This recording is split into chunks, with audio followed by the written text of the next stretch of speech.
How's it going, everyone? Welcome back to the channel. So on today's video, we're going to be talking about how Honda is reducing the amount of time and mileage that their service pass includes. So the maintenance program that is provided by Honda is being reduced for 2025 and even some 2024 models and trims. So in 2023, Honda introduced this program and you got free maintenance for very small items, some rotates and oil changes, nothing major.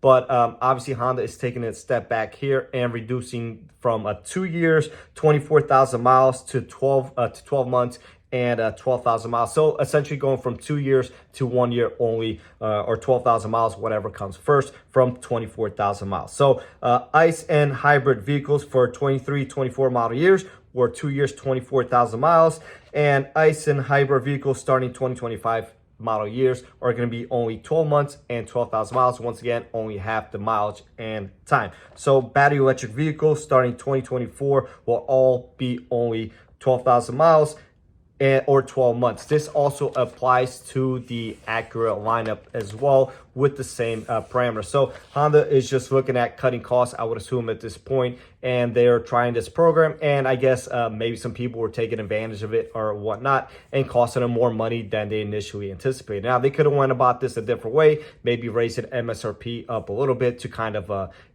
gap the bridge over there a little bit. But I guess they chose this route and probably will disappoint some people coming from maybe out of a lease, out of a 23, jumping into 25 or 26 and being disappointed in that fashion. But I'm just relaying the news to everyone out there. So hopefully everyone takes this into consideration when purchasing the next vehicle. Maybe it bothers you, maybe it doesn't bother you. But again, just relaying the message. So with that being said, I'll catch everyone on the next one.